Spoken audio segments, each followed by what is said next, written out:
ዘአብየለ መንግሥቱ ለክርስቶስ መንግሥቶ ወጽድቆ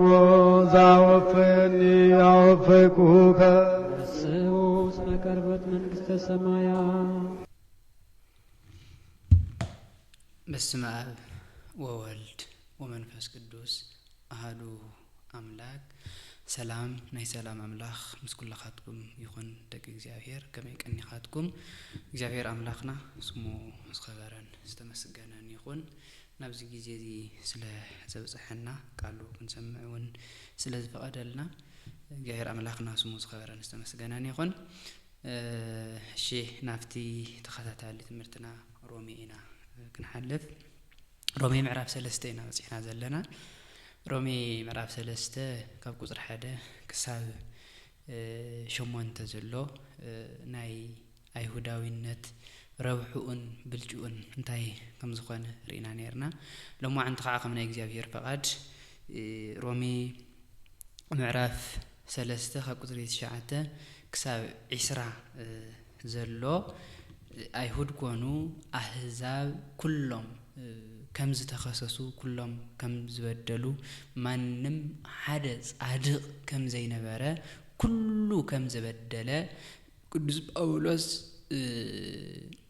ናይ አይሁዳውያንና ናይ አህዛብ ኃጢአት ኩሉ መዓረ ከም ዝኾነ ኩሎም ናብ ቅድሚ እግዚአብሔር ከም ዝበደሉ ኩሎም እውን እግዚአብሔር ከም ዘሕዘንዎ ማንም ጻድቅ ከም ዘየለ ግን ካብዙ ኩሉ ሰብ ብኸመይ ከምልጥ ከም ዝኽእል ዝገለጾ አገላለጻ ኢና ዝጽሓፎ መልእኽቲ ኢና ክንርኢ ዘለና። ብሓጺሩ ሎማዓንቲ ንሪኦ ካብ 9 ካብ ቁጥሪ 9 ክሳብ 20 ዘሎ ኢና ክንርኢ ማለት እዩ። እቲ ቃል ከምዚ ይብል እንታይ ደኣ ይኹን ምክንያቱ ካብኣቶም እንሕሸሉ ኣለናዶ የብልናን። አይሁድ ኮኑ አህዛብ ኩላቶም ኣብ ትሕቲ ኃጢአት እዮም ኢልና ኣቐዲምና ኸሲስናዮም ኢና እሞ መጽሓፍ ከምዚ ከም ዝብል ሓደ እኳ ጻድቕ የለን፣ ሓደ እኳ የለን፣ ዘስተውዕል እውን ሓደ እኳ የለን፣ ንእግዚአብሔር ዝደልዮ የለን፣ ኩላቶም ዓመፁ፣ ኩላቶም እውን ሓቢሮም ሰሓቱ፣ ጽቡቕ ዝገብር እውን የለን፣ ሓደ እኳ የለን። ጉረራኣቶም ክፉት መቃብር እዩ፣ ብልሳኖም ይሽፍጡ፣ ኣብ ትሕቲ ከንፈሮም ሕምዚ መንደላይ ተመን ኣሎ፣ ኣፎም መርገምን ምረትን ዝመልአ እዩ፣ ኣእጋሮም ንምፍሳስ ደም ቅልጡፋት እየን፣ ኣብ መንገዶም ዕንወትን መከራን ኣሎ፣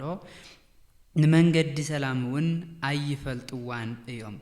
ኣብ ቅድሚ ኣዕይንቶም ፍርሓት እግዚአብሔር የለን፣ እንሆ እምበኣር ኩሉ ሰብ ዘመኽንዮ ምእንቲ ክስእን ኩሉ ዓለም እውን ኣብ ትሕቲ ፍርዲ እግዚአብሔር ከም ዝኾነ ምእንቲ ክፈልጥ እቲ ሕጊ ዝእዝዞ ነቶም ኣብ ትሕቲ ሕጊ ዘለዉ ከም ዝኾነ ንፈልጥ ኢና። ስለዚ ኩሉ ስጋ ዝለበሰ ኣብ ቅድሚ እግዚአብሔር ሕጊ ብምፍጻም ዝጸድቕ የለን፣ ሕጊ ኃጢአት ከም ዘሎ የፍልጥ እዩ እሞ ስለቃሉ ናይቲ ቃል በዓል ቤት ዝኾነ ልዑል እግዚአብሔር አምላኽና ስሙ ዝኸበረን ዝተመስገነን ይኹን። ውዳሴን አምልኮን እውን ንዕኡ ይኹን ነው። ስለዚ ቅዱስ ጳውሎስ ኣብዚ ካብ ቁጥሪ 1 ጀሚሩ ክሳብ 8 ዘሎ ናይ አይሁዳዊ ብልጫ ረብሑኡ አይሁዳውያን ብጥቕሞም እንታይ እዩ ናይ ግዝረት ጥቕሚ እንታይ እዩ ኢሉ እናገለጸ መጽ ነይሩ። ናቶም ጥቕሚ ናቶም ረብሓ ኣቐዲምካ ናይ እግዚአብሔር ቃል ምቕባል እቲ ቃል ብሕድሪ ዝተቐበሉ አይሁድ ምዃኖም ቅዱስ ጳውሎስ እናገለጸ ነይሩ ማለት እዩ። ስለዚ ኣብኡ 4 ጥያቄታት ልዒሉ ነዘን 4 ጥያቄታት እውን መልሲ ሂቡ ቅዱስ ጳውሎስ ድሕሪዚ አይሁዳውያን እውን ካፍቲ በደል ካፍቲ ስሕተት አይወጹን። ምክንያቱ ነቲ ሕጊ ክፍጽሞ ይከኣሉ፣ ነቲ ሕጊ ዝተቐበልዎ ሕጊ ነቲ ተቐበልዎ ተስፋ ክፍጽምዎ ክነብርዎ ኣይከኣሉን። ስለዚ አይሁዳውያን እውን በዲሎም እዮም፣ አህዛብ እውን በዲሎም እዮም፣ አህዛብ በዲሎም እዮም፣ አይሁድ እውን በዲሎም እዮም። ኣብዚ ቅዱስ ጳውሎስ ኣብ ቁጽሪ 9 እውን ብጥያቄ ዝጅምር ክንሪኦ ከለና መቼም መልእክት ሮሜ ቅዱስ ጳውሎስ በጥንቃቄ ጽሐፈው መልእክት እዩ በጥንቃቄ ጽሐፈው መልእክት እናጠየቀ ከም አይሁዳዊ ኮይኑ እናጠየቀ ከም ወንጌላዊ ኮይኑ ድማ እናመለሰ ይጽሕፉ ምክንያቱም አይሁዳዊ ብልጫ እንታይ እዩ ኢሉ ክጠይቅ ዝገበሮ ግዝረት እቲ ብመንፈስ ዝግበር ግዝረት እምበር እቲ ብስጋ ዝግበር ግዝረት ኣይኮነን ኢሉ ስለዝነበረ አይሁዳውያን ምዃንና እንታይ ነይሩ ጥቅሙ ዝብልካ ይመጽእ እንታይ ኢሉ ንዑ መልሲ ሂቡ ናይ አይሁዳዊ ብልጫ እንታይ እዩ ኢሉ ከም ሓደ አይሁዳዊ ሓቲቱ ናይ አይሁዳዊ ብልጭኡ ድማ ቃል እግዚአብሔር ቀዲምካ በሕድር ምቅባል ምዃኑ እናመለሰ መጽ ነይሩ ስለዚህ ብዛዕባ አይሁድ እንዳውገዐ መጽ ነይሩ ቅዱስ ጳውሎስ አይሁዳውያን ብዛዕባኦም እናውገዐ ስለዝመጸ እንታይ ዳ ይኹን ኢሎ በዚ እጥየቅን ከሎ ቅዱስ ጳውሎስ እንታይ ዳ ይኹን እሺ ከመይ ይኹን ካብኣቶም እንሕሸሉ ኣለና ዶ ካብ መን እዩ ካብ አሕዛብ እዚ እንሕሸሉስ ኣለና ድዩ ካብኣቶም ብምንታይ ክንሓይሽ እንኽእል ንሕና ዋላት ናይ ቃል ናይ ተስፋ ቃል ብሕድር ዝተቀበልና ንኹን ሕግ ዘለና ሰባት ንኹን ግን ካብኣቶም እንሕሸሉ መንገድስ እንታይ ኣለና ብምንታይ ክንሓይሽ ንኽእል የብልናን ኢሉ ቅዱስ ጳውሎስ የብልናን አይሁድ ካብ አሕዛብ ዝሕሽሉ መንገዲ የለን አይሁድ ካብ አሕዛብ ዝሕሽሉ ናይ እግዚአብሔር ዝሕጉስ ህይወት አይነበሮምን ኩሎም በድሎም እዮም ኩሎም ኃጢአተኛታት እዮም ኩሎም ኣብ ቅድሚ እግዚአብሔር በድሎም እዮም ስለዚህ ቅዱስ ጳውሎስ ናይ ደቅ ሰባት በደል ስሕተት ጸገም ዝገልጸሉ ዘሎ ምክንያት ኩሉ በደለኛ ጸገመኛ ምዃኑ ፈሊጡ ካፍቲ በደሉ ካፍቲ ሕማሙ ክፍወስ ከም ዘለዎ ንምግላጽ ካፍቲ በደልሱ ካፍቲ ጸገምሱ ሰብ ክፍወስ ዝኽእል ድማ ንጎይታ ኢየሱስ ክርስቶስ ብምእማን ከም ዝኾነ ኣብ ካብ ቁጥሪ 21 ንድሓር ብደንቢ ገይሩ እቲ بእምነት ዝርከብ ጽድቂ ይዝገልጽ ቅዱስ ጳውሎስ ማለት እዩ ስለዚህ ቅዱስ ጳውሎስ ምዕራፍ 1 ምዕራፍ 2 ምዕራፍ 3 ውን አልዒልዎ ዝነበረ ሕቶታቱ ይድምድም ይዘሎ ንዓጸወ ይዝኸይድ ዘሎ ምክንያቱ እቲ ናይ ደቂ ሰባት በደል ናይ አሕዛብ ኮነ ናይ አይሁድ ኮነ በደል ደቂ ሰባት ንእግዚአብሔር ከም ዝበደሉ ከም ዝሕዘኑ ኩሎም ከም ዝዓመጹ እግዚአብሔር አምላኽ እናፈለጥዎ ውን ከም አምላኽነቱ ከም ዘያምለኽዎ እናገለጸ ስለዝነበረ ናይዚ ናይቲ ናይ ደቂ ሰባት በደልን ስሕተትን ገሊጹ ቅዱስ ጳውሎስ ነዚ ግልጽ አቢሉ መስወደ በዚ ምስ ዓጸወ ቀጥታና ምንታይ ዘአቱ እቲ በክርስቶስ ኢየሱስ አሜንካ ዝርከብ ጽድቂ ናብ ምግላጽ ይዘአቱ ለዚ ቅዱስ ጳውሎስ ካብኣቶም እንሕሸሉ ነገር የብልናን ካመን ካብ አሕዛብ አይሁድ ይሕሹ ክባሃሉ አይኽብል አይሁድ እቲ ናይ ተስፋ ቃል ብሕድሪ ጥራሕም ተቀቢሎም በዚ እዚ ብልጭኦም እዚ ረብሖም በር ምንም ካብኣቶም ዝበልጽ ህይወት አይነበሮምን አይሁድ ኮኑ አሕዛብ ኩላቶም ኣብ ትሕቲ ኃጢአት ዮሚልና አቀዲምና ኸሲስና ዮሚና ኢሉ ቅዱስ ጳውሎስ ማንም ጻድቅ የለን አይሁድ ኮኑ ኣብ ትሕቲ ኃጢአት እዮም ኣብ ትሕቲ መርገም እዮም አሕዛብ ኮኑ ኣብ ትሕቲ ኃጢአት እዮም ኣብ ትሕቲ መርገም እዮም ስለዚህ ማንም ጻድቅ የለን ኩሉ በደለኛ ኩሉ ኃጢአተኛ ከም ምዃኑ ተኸሲሱ እዩ ማንም ጻድቅ የለን ማንም ንጹህ የለን አይሁዳውያን ውን ኣብ ትሕቲ ኃጢአት እዮም አሕዛብ ውን ኣብ ትሕቲ መርገም እዮም ኣብ ትሕቲ ኃጢአት እዮም ስለዚህ ኩሉ ኣብ ትሕቲ መርገም እዩ ዘሎ ካብዚ መርገም እዚ ካብዚ ኃጢአት እዚ ክወጹ ዝኽእሉ ብክርስቶስ ኢየሱስ ብምእማኖም እዮም አይሁድ ኮኑ ንክርስቶስ ብምእማኖም አሕዛብ ኮኑ ንክርስቶስ ብምእማኖም እዮም ካብዚ ህይወት እዚ ክወጹ ዝኽእሉ ካብቲ መርገም እዚ ክወጹ ዝኽእሉ እምበር አፍቲ ዝነበርዎ ግን አይሁድ ውን ኣብ ትሕቲ መርገም እዮም አሕዛብ ውን ኣብ ትሕቲ መርገም እዮም ስለዚህ ኩሎም እንታይ እዮም ኢልዎም ቅዱስ ጳውሎስ ተኸሲሶም እዮም ኩሎም ተኸሲሶም እዮም ምክንያቱ ኩሎም ጸገም ከም ዝነበሮም በደል ከም ዝነበሮም ቅዱስ ጳውሎስ እናዘርዘረን እናገለጸን መጽኡ ስለዚህ ማንም ጻድቅ የለን ኩሉ ተኸሲሱ እዩ ኩሉ በደለኛ ምዃኑ ውን ተገሊጹ እዩ ቅዱስ ጳውሎስ መጽሐፍ ከም ዝይብል ምክንያቱ ካብ መዝሙረ ዳዊት ካብ ትንቢተ ኢሳይያስ ቅዱስ ጳውሎስ በደንብ ገይሩ ናይ ደቂ ሰባት ክፍአት ደቂ ሰባት ክንደይን ክፉአት ከም ዝነበሩ ክንደይን ውን እግዚአብሔር ከም ዝሕዘንዎ ሓደ ንጽድቂ ዝደልን ሐቅ ዝደል ማንም ሰውን ከም ዘይነበረ ሁሉ ሰብ በደለኛ ከም ዝነበረ ቅዱስ ጳውሎስ ነዚ መርቱዕ ዝኾንዎ ነዚ መረዳእታት ዝኾንዎ ካብ ትንቢተ ኢሳይያስን ካብ መዝሙረ ዳዊት በብዝሕ ድማ እናጠቀሰ እዩ ኣብዚ ክፍለ እዚ ዝእቱ ቅዱስ ጳውሎስ መጽሐፍ ከም ዝይብል ኢሉ መጽሐፍ ሓደ እኳ ጻድቅ የለን ሓደ እኳ የለን ሓደ ጻድቅ የለን ማንም ጻድቅ ዝበሃል የለን ኩሉ በዲሉ እዩ ኩሉ ሲሒቱ እዩ ኩሉ ንእግዚአብሔር እሕዚኑ እዩ ሓደ ጻድቕ የለን ስለዚህ ቅዱስ ጳውሎስ እዚ ጥቕስ እዚ ካብ መዝሙር ዳዊት መዝሙር 14 ካብ 1 ክሳብ 3 ዘሎ ቃል አልዕሊ ዝናገር ቅዱስ ጳውሎስ ማለት እዩ ምክንያቱ መዝሙር እሱ ካብ ቁጥር 1 ጀሚርና እንተርኢናዮ ሰነፍ ይብል ብልቡ እግዚአብሔር የለን ይብል ሰነፍ ብልቡ እግዚአብሔር የለን ይብል ምክንያቱ እግዚአብሔር የለን ምክንያቱ ቅዱስ ጳውሎስ እንታይ ይል ነይሩ ጥበበኛታት ኢና ክብሉን ከለው እንታይ ኮይኑ ዓያሽ ኮይኖም ተረኸቡ ምክንያት ከዓ ነቲ ብኢዶም ዝሰርሕዎ ጣዖት ከምልኹ ንዕኡ ክብርክቡ ስለ ዝተረኸቡ ዓያሹ እዮም ኢሉ ቅዱስ ጳውሎስ እዚ ናይ ዕሽነት መግለጺ ሰባት እግዚአብሔር የለን ዝብሉ ሰባት ዓያሹ እዮም ስለዚህ እግዚአብሔር የለን ዝብል ሰብ ዓሻ እዩ ተባሂሉ አቀድሙን ተገሊጹ ነይሩ ማለት ስለዚህ ብስርሖም ረኸሱ ተባላሸውን ሰናይ ዝገብር ሓደኳ የለን ምክንያቱ ሰናይ ዝገብር ሓደኳ የለን እግዚአብሔር ዝደሊ ለባም ሰብ እንተልዩ እግዚአብሔር ክርኢ ኢሉ እግዚአብሔር ካብ ሰማይ ናብ ደቂ ሰባት ጠመተ ምክንያቱ ኩሎም ዓመጹ ሓቢሮምውን ረኸሱ ሰናይ ዝገብር ሰብ የለን ሓደኳ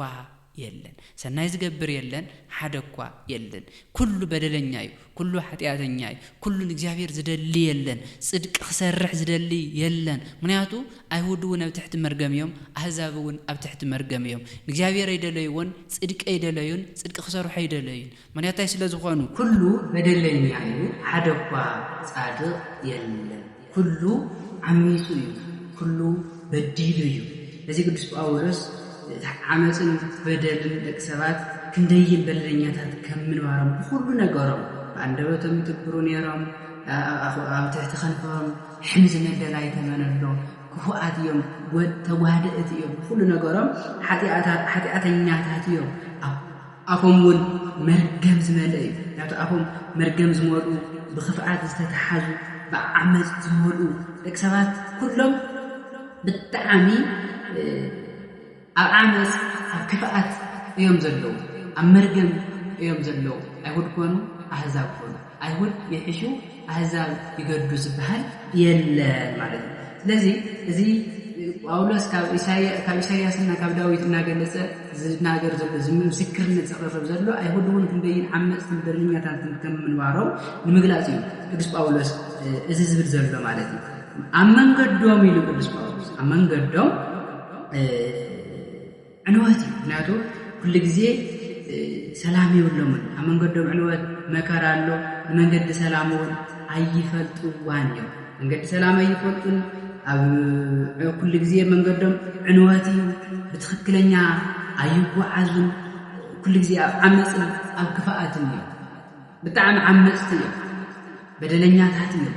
نجابير زحزن أو كده نجابير ون فرحة زي ولا فرحة نجابير زي ولا عمسنيا ذاتي يوم القيامة فرحة እግዚአብሔር ዘይብለው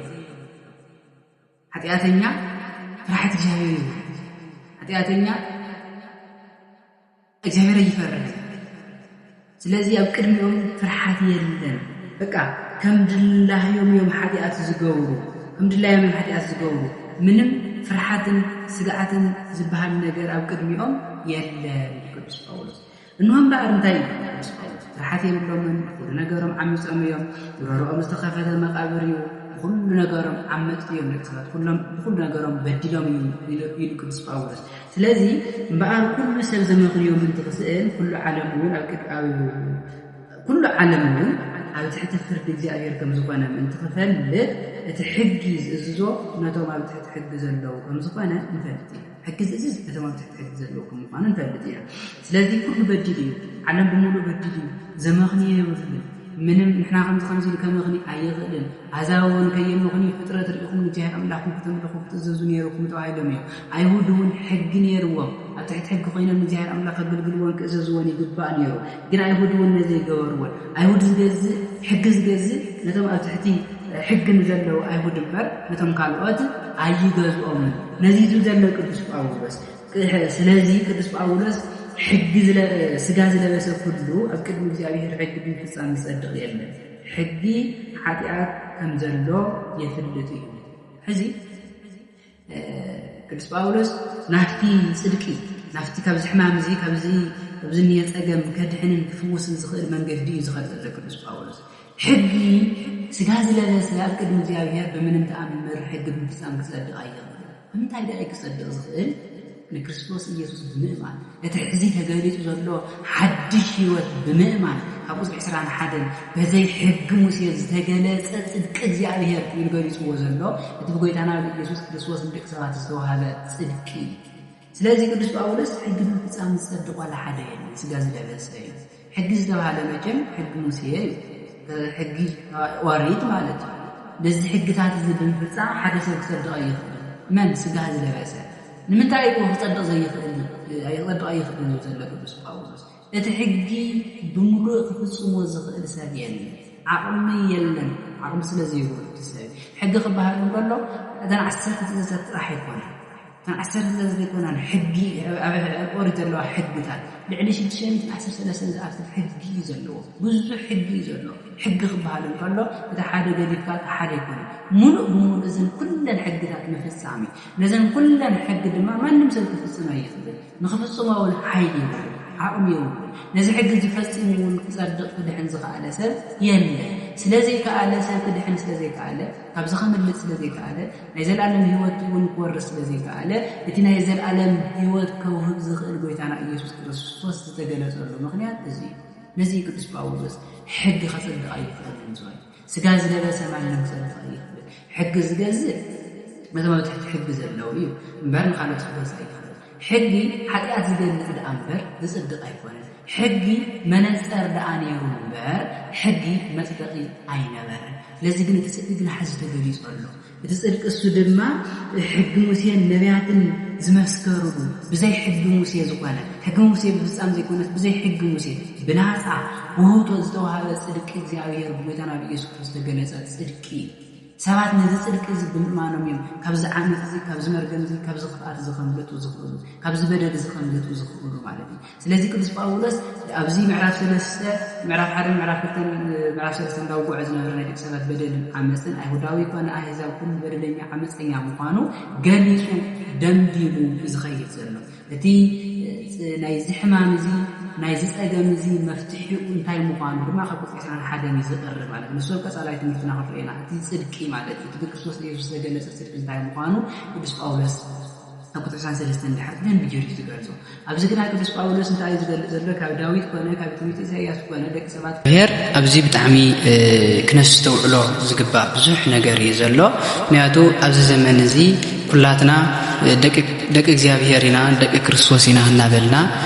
ነናማዓትና እንባላለዕሉ ነናማዓትና እንጠፋፈሉ ደምና መፍሳስ እንጓየሉ ዘመንና በጽሕና ዘለና ስለዚ ክብራት ደቂ እግዚአብሔር እዚ ናይ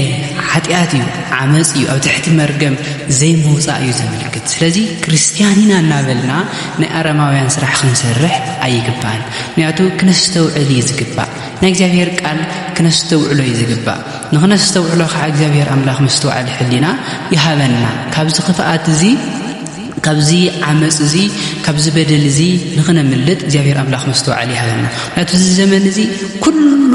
مستوعل زانلو زمانيو نصدقي زدلي نحقي زدلي ولا حدا يلي كله نتحستي زغتل كله حستي زدلي كله حقنا رأي نتحقي عمصيصو نتحست زغتلي ስለዚህ ክብራት ደቂ እግዚአብሔር ከም ደቂ ክርስቶስ ከም ደቂ እግዚአብሔር ካብ ዝኽፋት ዝኽነ ምልጥ ይዝግባ ክነስተውዕል ይዝግበና ደቂ ክርስቶስ ምንት ወንጌል እንበር ምንት ኻሊእ ነገር ክንመውት የብልናን ደቂ ክርስቶስ ምንት ወንጌል ደምና ክነፍስስ እንበር ደም ክነፍስስ ደምና ክነፍስስ እንበር ናይ ካልኦት ሰባት ደም ክነፍስስ የብልናን ስለዚህ ክብራት ደቂ እግዚአብሔር